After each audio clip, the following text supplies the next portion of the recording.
What's up?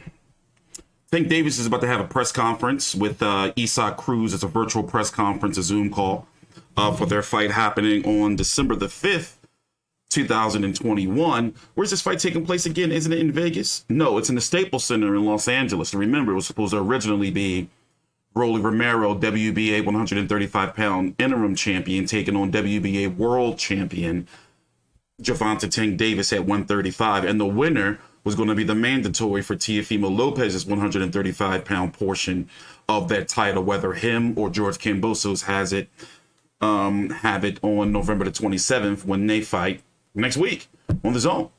I'm T Street Controversy with Fight View 360. We got a lot to talk about. First and foremost, we got to talk about the Rolly situation. And I'm not going to mince words.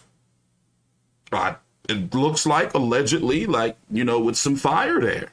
Now, I understand, innocent until proven guilty, especially somebody like me who has dealt with a lying female before. I've dealt with it. I lived it to the point where you've seen the videos. I had to literally dox her at one point in time to clear my name, because that shit ain't no joke, especially in this era of Me Too and everything. A woman say some shit, because you can't, you know what it is? You can't doubt the victim. You see what I'm saying? You can't say, nah, I think she's lying. You can't do it. Even if she is lying and she's lying, you can't say it or you're going to get your ass canceled. Trust me, I lived it. I was going to court for it 4 years. I got boxes and boxes of court documents. I understand how powerful a woman's scorn can be. Like, they can fuck you up, especially if you're a minority male, bro. But in the Rolly scenario, it's a lot of women saying the same shit. You see what I'm saying? That's what does him in, And the question that people are going to have is, well, how come they're bringing all this shit up right now? Where was this energy before? Well, that's what happens when your names start getting out there more. In this case, he was about to fight on pay-per-view, $79.99 in a fight. Personally, I wanted to see it. Even though I felt that it wasn't a pay-per-view fight, but I understand how the business works, where, they want to keep Tank Davis on pay-per-view, and Rolly Romero was a pretty charismatic dude. But if you want my personal opinion, I think he did that shit. Court of public opinion is a motherfucker, man. Here's the thing. I always said, I'd rather be guilty in a court of law than a court of public opinion, because public opinion is your livelihood. Police reports out. No, she did go to the police, though, according to Boxing Scene. But Rolly's a very controversial, polarizing figure. And I hate to be the one to say this, but, the shit looks a little suspect. You see what I'm saying? My bad. Let me hit the vape. It didn't dry it out. So, Tank Davis is taking on Isaac Cruz, who was just so happened going to be next in line for the IBF title at 135 pounds. And he would have been fast-tracked if Lopez Kambosos didn't happen. 22 1-1, 15 KOs. Last fight, Francisco Vargas. Yes, that Francisco Vargas. Jose Matias Romero. Who did he just fight? Miguel Rivera a couple of weeks ago. Yeah, okay, all right. And then before that, he fought, sent him, Diego Magdaleno, straight to hell. I'm talking about he beat the shit out of him. And I believe, what undercard was this? Was this Porter? Spence Porter? What card was this? No, Tank Davis, Leo Santa Cruz, my bad. And if you look at Tank Davis's record, 25-0 with 24 KOs. He just turned 27 last week. So basically, listen, he's not like this young guy no more in regards to boxing. Yes, 27 is still young. But what I'm saying is, it's like, okay, Tank, all right, how many more of these in-house fights you're going to have? And we're going to talk about that later on, I guess. Last opponent's Mario Barrios, 140 pounds he competed at. That was a very, very good fight, in my opinion. Going into that fight, I gave Mario Barrios a good chance to not only win, but put on a good show. He didn't win, but he did put on a good show, to the point where Tank Davis had to chase him down to knock him out. The Leo Santa Cruz fight, Leo Santa Cruz was laying hands on Tank Davis, but, well, size and power. And Leo, boxing IQ, throwing the same damn punch 3 times, got him put to sleep something fierce. We haven't seen him since. And yes, that was just a little over a year ago. Yorkis Gamboa had 1 foot, 1 shoe. Tank Davis struggled right there, but ever since then, he's been, like doing business. To look at the rankings at 135 pounds, my bad. Of course, Teofimo Lopez, George Kambosos fighting next week on the Zone. Me and Big J are going to be doing our video on that fight tomorrow. We'll be bringing up Tank Davis as well.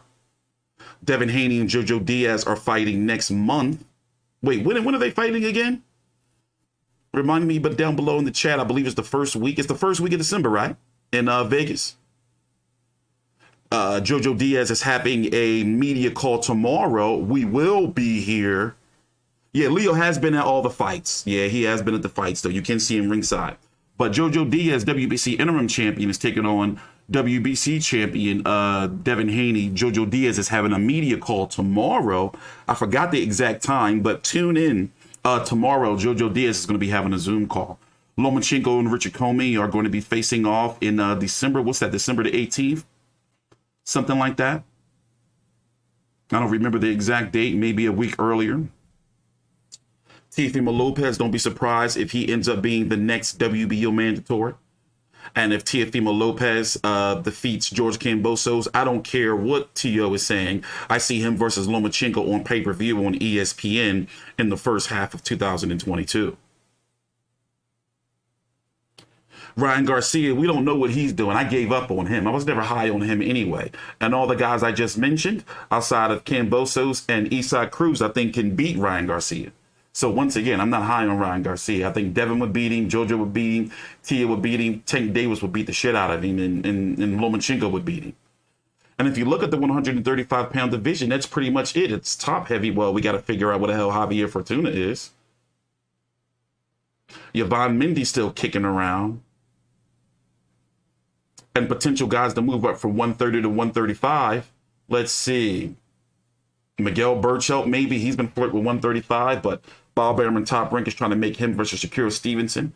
Oscar Valdez and Navarrete, 126-pound Navarrete are in talks, by the way. Bob Arum and Top Rank are completely for that fight. Where the hell has Tevin Farmer been?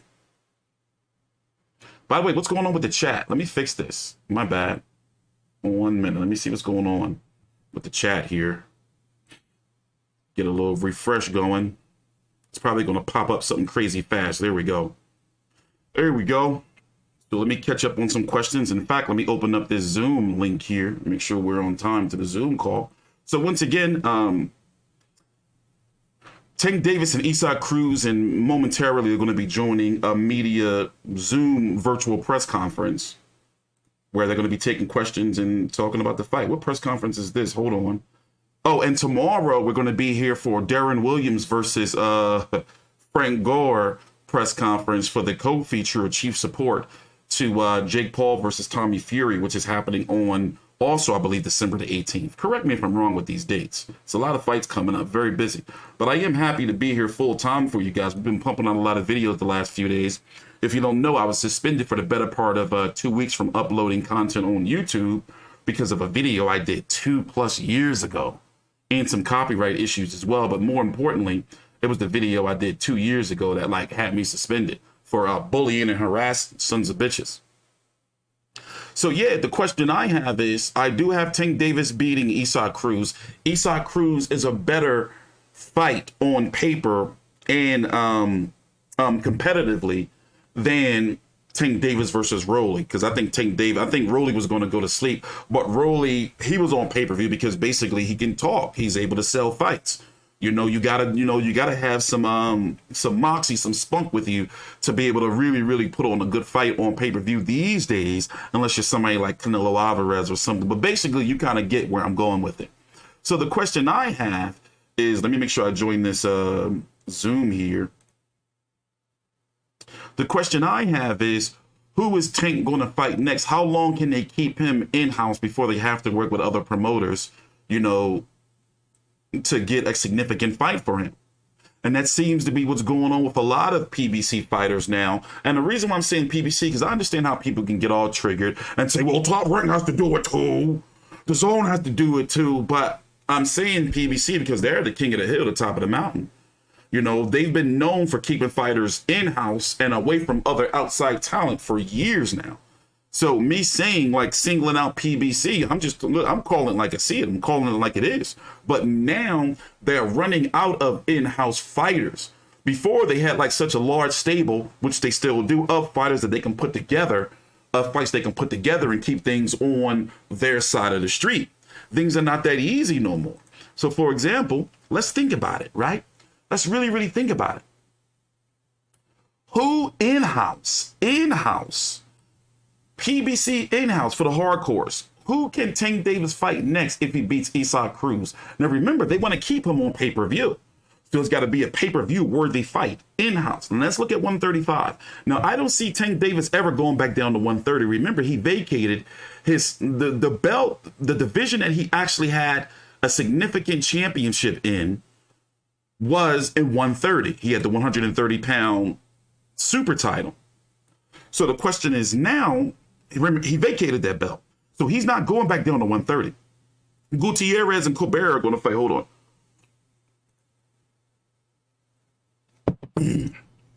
Gutierrez and Colbert are going to fight for that vacant 130-pound title that Tank vacated. So who in-house can they have Tank Davis fight after Isaac Cruz? Regis is a Pro Bellum fighter. Yes, Richard Schaefer runs Pro Bellum. And we don't know how the PBC Pro Bellum relationship is going to work. We don't know. Regis Pro, but let's say, for example, Regis Prograde, but if he fights Thurman, that would have to be 147. And would Thurman take the fight? Thurman's going on a 3-year layup. You know, in July of 2022, it'll be 3 years since Thurman's been in the ring, and from my understanding, he'll be eligible to go on the Hall of Fame ballot. That's crazy. He'll be eligible to go on the Hall of Fame ballot.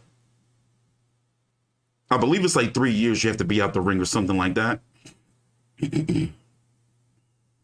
We're talking about pay-per-view fights. Matias is not a pay-per-view fight.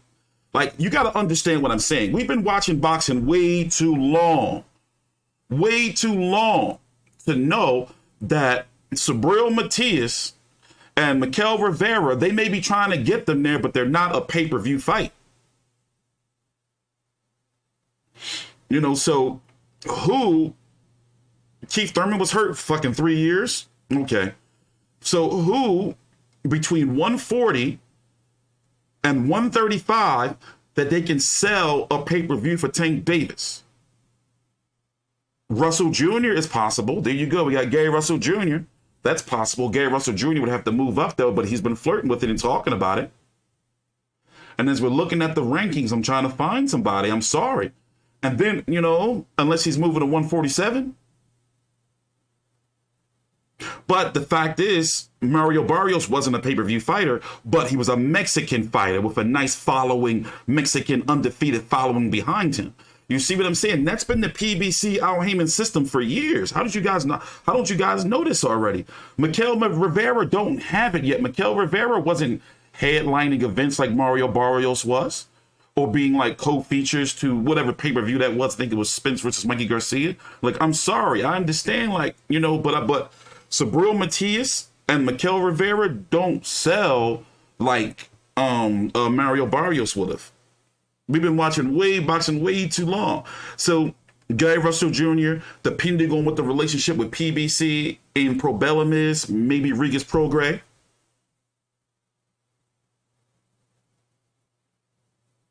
But regardless, if he beats, see, we don't know what's going to happen with Rolly yet. We don't know if Rolly's going to be stripped of his WBA interim title because of the legal things going on with him. We don't know yet. We don't know what's going on right there. Hold on, let me share this video. I forgot to share it. Yeah, we don't know what's going on with Rolly yet. That's a big question. We can't really speculate too much because that fight between Tank Davis and Rolly can still be revisited if Rolly clears his name in some type of way. I don't know about Tevin Farmer, man. I don't know where he's at right now. So once again, it's going to be, let me see if Showtime put it up on their page yet. It's going to be $79.99 Showtime pay-per-view, and that will be Showtime will have had 3 pay-per-views in about a 6-week span. You know, that's Canelo versus Plant, Tank versus Cruz, and then Jake Paul versus Tommy Fury.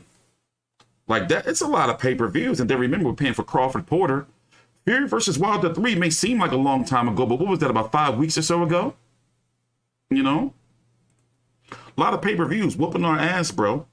Now, Tank Davis versus Isaac Cruz, I expect for it to do about 150, 200,000 pay-per-view buys, depending. But Tank Davis's name has been, you know, advancing. Remember, Tank Davis's last couple of pay-per-views have averaged about 200,000 pay-per-view buys or so. You know, so hold up. Yeah, we are on time for this media event, just making sure. Yeah, Tevin's been out for a minute, but I was never really high on Tevin Farmer. Like, you know, he didn't really have the punching power to keep people off of him. But also, he would slow down and become easy to hit. So, you know, for somebody that's supposed to be a slickster type boxer, you got to move a lot.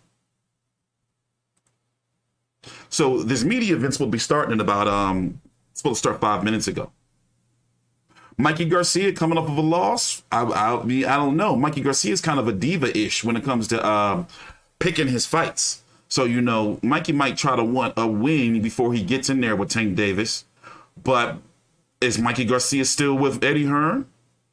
You know, that's a video eventually I'm going to have to do.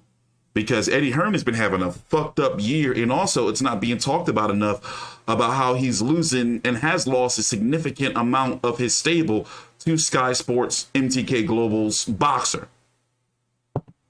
And also what I want to know is MTK money in Probellum? Like, where is Probellum getting all this money from? Because I'm getting emails and media are getting emails of fighter signings like every day. Yeah, I don't think this Davis versus Cruz pay-per-view is going to do well. Let's go look at Tank Davis's last couple of pay-per-views.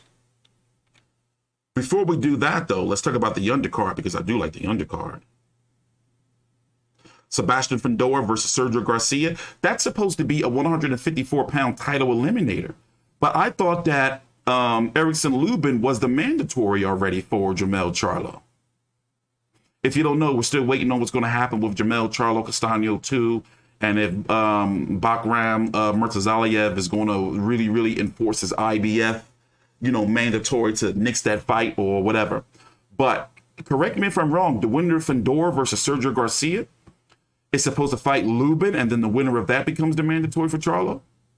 You also got Sergey Derevyanchenko taking on Carlos Adamus. The question I have is this fight going to take place at 154 or 160? Because Sergey Derevyanchenko went on the record, I forgot where I read it, but he's interested in moving down to 154, and Carlos Adamus has been competing at 154.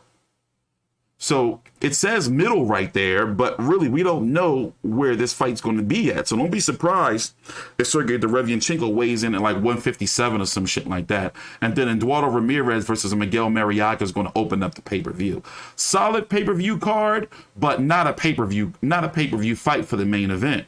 This is a fight, Tank Davis versus Isaac Cruz. We would have got on regular Showtime a couple of years ago.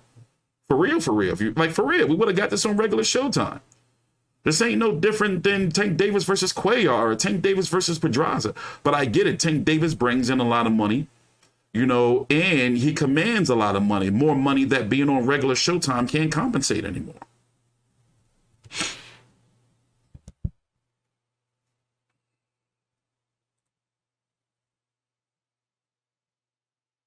So there's a lot of big fights outside of PBC that can be made with Tank Davis. Like, for example, if Teofimo Lopez doesn't want to fight Lomachenko in a rematch, then what about Tank Davis versus Teofimo on pay-per-view? Of course, both companies would have to work together. What about Tank Davis versus Lomachenko? You know, if Lomachenko beats Richard Comey. You know, what about Tank Davis versus Josh Taylor? Like, there are options out there. Tank Davis versus Ryan Garcia, hell. You know, there's options out there, but they're outside of the Mayweather Promotions PBC stable. And let's not forget, Mayweather and Ellaby went on the record multiple times on the record to say they're going to keep Tank Davis in-house. Like, bro, that's fucking toxic boxing behavior. Ain't nobody trying to hear that shit. You know? So, yeah, we got a busy week. Of course, it's Crawford versus Porter fight week. As I said, tomorrow, Jojo Diaz is having a media call. Wednesday, Crawford versus Porter final press conference. It's busy. It's busy. You like Zone better than Showtime? What? Crazy. I can't really gauge what Pitbull Cruz, Eastside Pitbull Cruz is going to really bring to the table pay-per-view numbers wise. I can't really gauge it. You know, like we're not hearing anybody talking about Eastside Cruz. I'm not hearing anything. You know, are we hearing it?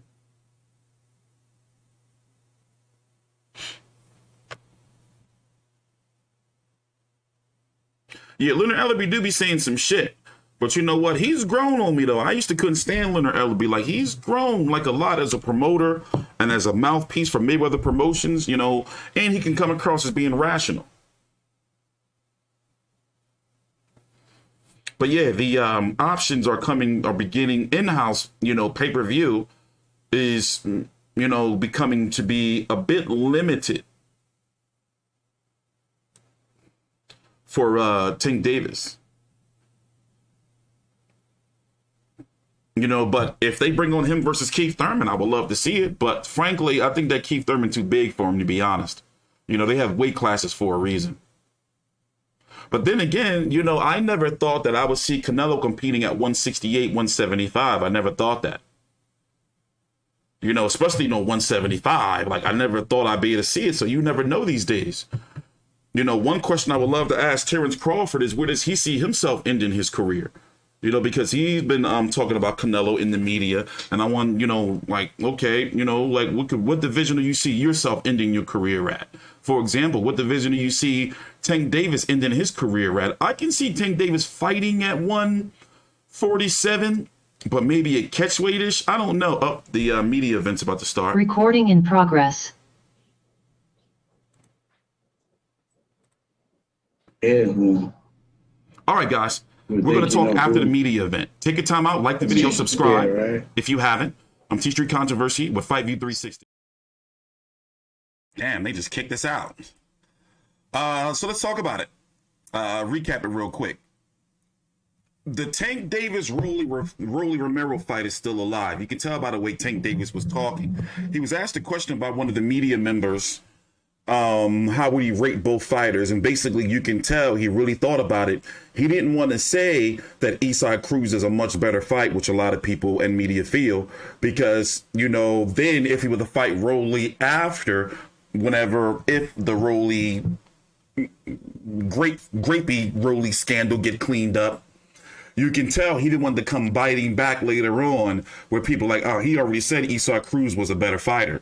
You know, so now he's fighting a step down in Rolly. So something is telling me that they're going to revisit that if Rolly makes it out after, I'm guessing, whatever hush money is going to be paid to whoever's been making these allegations against Rolly. We talked about it at the very beginning of the video. If you didn't get to hear, I did get to ask Tank a question. And I asked him basically what division, what's the highest division can he compete in? And what division would he like to end his career? So he danced it around a little bit, but basically cited that he, you know, wanted to end his career without taking a lot of punishment. But he did say he can go all the way up to 160. I just asked the question. All right. If you don't know, it's going to be a pay-per-view fight, December the 5th on Showtime pay-per-view. The event is going to feature on the card, opening up with Eduardo Ramirez versus Miguel Marriaga. So you get Derevyanchenko versus Carlos Adamus. That can right there be its own card. Sebastian Fendor versus Sergio Garcia can be its own card. That Fendor Sergio Garcia is a WBC final eliminator to face Erickson Lubin. And then the winner of Fundora Garcia Lubin is going to be the WBC Charlo mandatory. Now, personally, this is not an $80 pay-per-view card to me, because if this was 3 years ago, 2 years ago, we would have had Tank Davis versus Rolly on regular Showtime and Tank Davis versus Isaac Cruz on regular Showtime. But Isaac Cruz is a better opponent than Rolly Romero. It's just that Rolly Romero has the mouthpiece, the mic skills. You see what I'm saying? To talk and to sell the fight. Marketable. But if you don't know, women, a significant amount of women have come forward, and I researched it all. I went all down the threads on Twitter. By the way, follow me on Twitter at T Street Controversy. Here, I'll put the link in the description box right here for you. Basically, I went through it all. And bro, you know, looked like he did that shit. Court of public opinion is a motherfucker, man. You know, because they had like not emails, like, you know, group chats with each other. Like, yeah, you know, I went out with him and this shit went down. And, you know, and it doesn't help that, you know, the man has questionable tweets. But I don't believe in, as we talked about, convicting people, you know, before we have like solid evidence, especially since I'm a victim of being accused of beating up women in the past. Like, that shit took me like 3 years to clear my name, bro, to the point where I had to release, some of you were here, I had to release audio, you know, that I was court ordered to take down, like release audio and pretty much just dox the whole situation to clear my name. You know, like, that shit ain't no joke. Like, when a woman can lie on you, man, that shit can fuck you up. But in the case of Rolly, that shit, you know. But here, follow me on Twitter at T Street Controversy. That shit real suspect looking, bro. That shit real suspect looking. You know, especially when you got multiple people saying the same shit, you know? But this pay-per-view, personally, I'm not really confident this pay-per-view is going to do more than 200,000 pay-per-view buys. 200,000, give or take or so. You know, depending on how you look at it.